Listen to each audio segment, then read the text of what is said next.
there's a lot of different things that I think Black Clover handles very well, leading into how big the series is slowly becoming. But one of the things that, one of the largest aspects of the series, rather, is rivalry. And rivalry is one of those things that I think it's so standard in a lot of series, but it depends on how it's handled in general. And I think a lot of people overlook the importance of rivalries because of the fact that they're looking at series where, okay, a character has a rival, but it's not important to that story. But it doesn't mean it's not important to other stories. But at the same time, that doesn't change the fact that it has a large effect. Some examples. Look at something again. Like, I think a really easy one to use, especially with my channel Fairy Tale. Natsu has rivals. He's got Gajeel and Gray, but they're not, it's never the centerpiece of what's going on. Like, one of the things with Gajeel was the fact that even though he kind of like is in, by some people, considered a rival character to the main character, he's always falling behind, and he doesn't have that kind of like heavy catch-up moment that a lot of other rival characters have. He would get more of like very specific character moments instead of power level increasing moments for the most part. And with Gray and Natsu, it was never really emphasized on them being rivals for the most part of the series. It was more on the fact that they were just straight up conflicting personalities and powers, and at the same time, like, okay, yeah, when certain aspects are at stakes, like the guild or people within the guild, that they put their differences aside and they get along, and they have some good synergy between each other. But again, it was much more of like very close comrades that even if they don't get along, they still can be professionals at times. Versus something like One Piece, where the main character doesn't really have any rivals. Like, any character that could be considered a rival is purely from the fans' perspective, but never really portrayed in the series. Obviously, rivalry isn't the theme of the series. It's not the theme of what Luffy's doing, so it's not important to what's going on. You could look at some of the characters, like Eustace Kid. He was always kind of like viewed by a lot of people as like almost like Luffy's rival, because he had a similar bounty. He was much more of a like straight up bad like guy pirate. He seemed much more malicious. But it was never really depicted that way throughout the story. The Supernova never really had that kind of like presence. And then going over to another series, you have something like My Hero Academia, where you have the main character has two real rivals, like with the series. He's got Bakugo and Todoroki. With Todoroki, it feels like there'll be bigger rivals in the future, maybe because of All Might versus Endeavor and their kind of rivalry. But like it's not really there right now for Todoroki and Deku. There was a little bit of it early on, but not really. And with Bakugo and Deku, it's always felt like a very one-sided rivalry. It feels like uh, there's never going to be any like much more like calm waters between them. Not like that. You get a lot of like more. I don't want to say healthy rivalry because that sounds stupid. More of like vibrant rivalry. Something like probably the most famous. Probably you get some of the most famous. You get like Goku and Vegeta. Probably the most like highly revered would be Guts and Griffith, which would make a lot of sense because Tabata is somebody that takes a lot of inspiration from Berserk. If you've read Berserk and Black Clover, you can see a lot of areas where he's taken inspiration from that over, as well as he's admitted it's his favorite manga. But there's also, in my opinion, my favorite, which is Yugi, Moto, and Seto Kaiba. Obviously, I kind of tell him, it's part of the story. But you know what I mean. Rivalry is a huge thing in Black Clover, and it's been a large driving point of not only the main character, but other rivalry groups as well. Now, obviously, you can look at the main character. You look at Asta and his rival Yuno, and like how they've had conflicting points of wanting to better themselves over something that the other accomplished.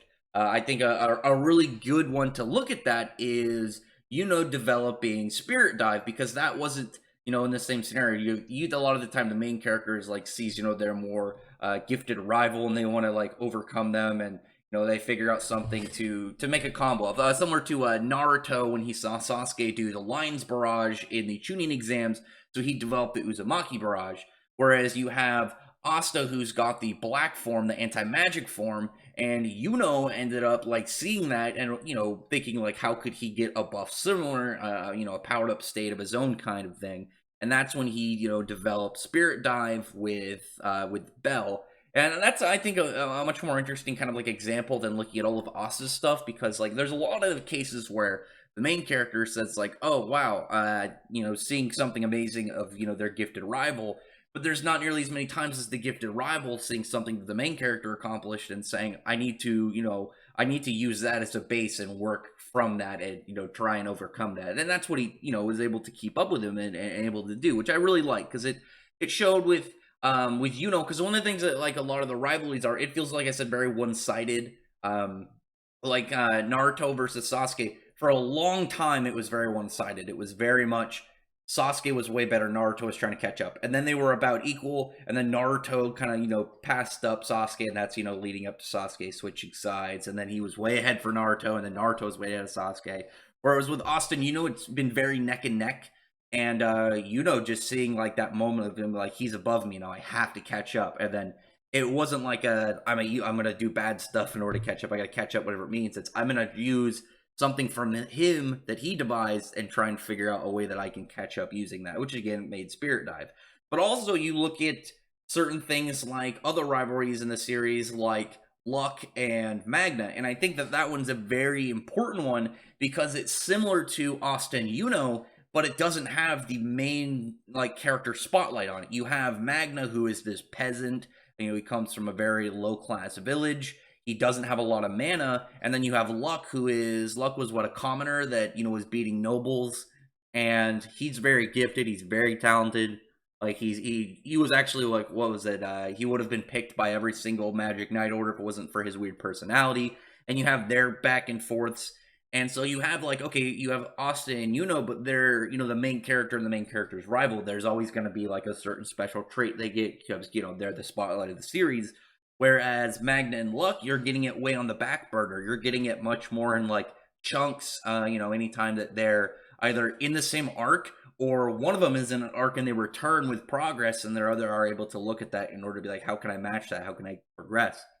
And then you look at like, again, like it's a whole different scenario, because with Magna isn't, oh, I have like Asta's, I don't have magic, I have anti-magic. It's a different fuel source, it's a different type, but it's still its own thing. Whereas Magna, it's like, well, Magna and Luck both have magic. Lux is way more, and he's much faster. He's got close combat and range, whereas Magna is, he doesn't have a lot of magic. His magic doesn't seem to be like the best range. He's like, how can I figure this out? How can I, overcome my limits and catch up and keep up with my rival?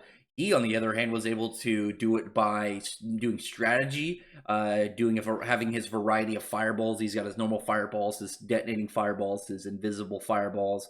He's got a lot of things he was able to like figure out. And what makes him so dangerous? We saw when they went against Lufu, the elf that took over Luck's body, and like how like actually like threatening Magna is, like with a level of like strategic variety in his fireballs. And that was just one of those moments where you can see like, oh, a character has to be able to overcome themselves and has to be able to, figure out a new version of themselves in order to keep up with their rival. Because rivalry has always been one of those things where, even if you look at it from a story standpoint or a real life standpoint, it's always one of those things that kind of can keep you driving, keep you progressing, because you want to keep up with that person. They're a rival for a reason.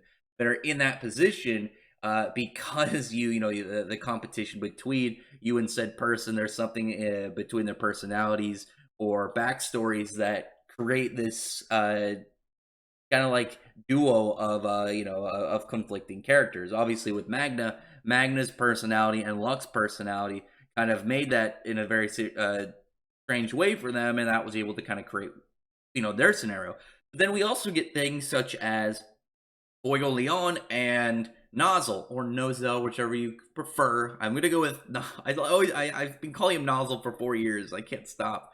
But you have not like the prior characters. You have the characters who were from different ways of life from birth, like different like societal ranks, but also like magical quantities and whatnot. No, these are two noble-born, royal-blooded mages and wizards like competing with each other. They're straight, and it makes I think a very much more interesting case than if it was like anywhere similar. If it was Yami, because with Yami would have been a similar kind of scenario than with Magna and Luck or Asta, and I guess not really Austin, in a little bit of weight, Austin, but definitely Magna and Luck, because with them you have two peasants, Austin, though one is very talented, one is a hard worker. With Magna and Luck, you have one who is more strategic. He's a peasant versus a commoner with noble levels of power. But with if it was Yami, it would have been like an outcast, almost like a foreigner. That would have kind of like sort of melded up a little bit, similar to Luck and Magna. But with Fuego Leon and Nozzle, it's two royal-blooded people, and they're also very much competing for their houses. But you got to also keep in mind these two have been not only like known each other since they were children, but they're again of competing houses, also striving both want to be the next Wizard King, and that is able to create a nice like back and forth between them, especially their personalities. You have Nozzle, who is this very like calm, very controlled individual, but also very he's very brutally honest with the way that he talks and the way that he conducts himself. He's very professional.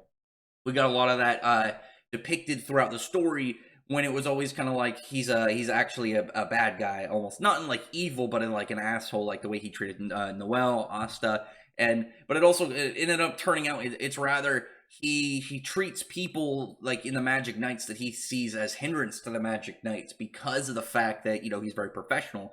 We saw that with Asta, the way he treated Asta, and the way that he switched over once he saw him be useful and beneficial to the Magic Knights, as well as with Noelle when he saw her able to carry her own weight.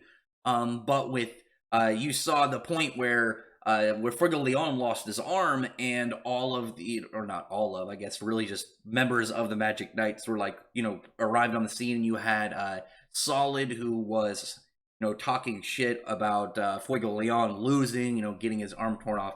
And with Nozzle, he was more concerned over the fact that he wasn't able to do anything. It was a combination of, his rival losing, but also they weren't of effort. Like, you had all these members of the Magic Knights that weren't protecting the kingdom. That with his vision of like, if they're Magic Knights that aren't beneficial, then they're useless. And they weren't beneficial in that entire like battle where the invasion of the capital happened by the Eye of the Midnight Sun.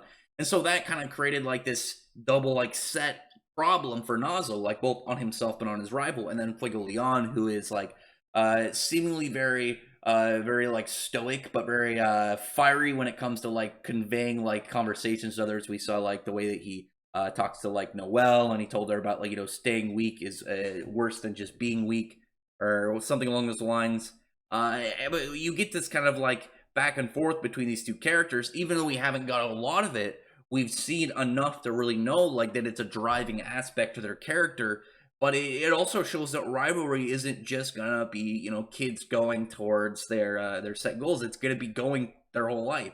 There's always gonna be something you're gonna be competing with each other at. You can look at another like rivalry, Might Guy and Kakashi, because even though theirs was a lot of the time depicted as goofy, that was because a lot of the time you saw the characters together. It was much more in normal life scenarios, and they would compete over relatively anything. And I always gotta say that rivalry is a driving aspect of Black Clover. Again, it doesn't have to be a driving aspect of the series, but when you do a series and you want to emphasize rivalries, you have to make it feel special between them. And you get a lot of that with these characters, especially with Austin, when you see them kind of like acting very differently towards each other than they do with other characters because of their relationship, close brothers but also rivals. Again, tell me in the comment section below on what you thought about all this. Again, it's a very interesting concept, because you look at it just like, oh, it's this a rival, it's this character that the main character is going to be competing against. But you got to keep in mind of what exactly are they competing for, what stems their rivalry, what exactly about their rival do they want to keep up with, what exactly are they matching as well. Like, oh, is very good at picking up like traits of lessons and teachings, but Asta isn't all around like has this undying level of effort that's able to keep up with him. And they're able to kind of like look at those two things and figure out what would they do in this scenario in order to advance themselves. Because it's always also one of those things in Black Clover that when you're able to overcome like an emotional obstacle or have, some form of epiphany like that, you're able to advance in a way, develop new spells. So, there's a lot of aspects within the series that really gives off this heavy trait of the series. And you gotta look at like some series when they have rivalries, and there's an importance of like, is it is it a deep rooted aspect of the series, or is it just present? Again, I think Fairy Tail is a really good example of that, because again, like, look at One Piece. There's not a lot of rivals for Luffy. He doesn't really have rivals, whereas Natsu has rivals, but it's not the aspect of his character. It's not the driving point of what he's trying to do. It's never really the center focus of what's going on. But other than that, like I said, comment below. Tell me what you think about all this.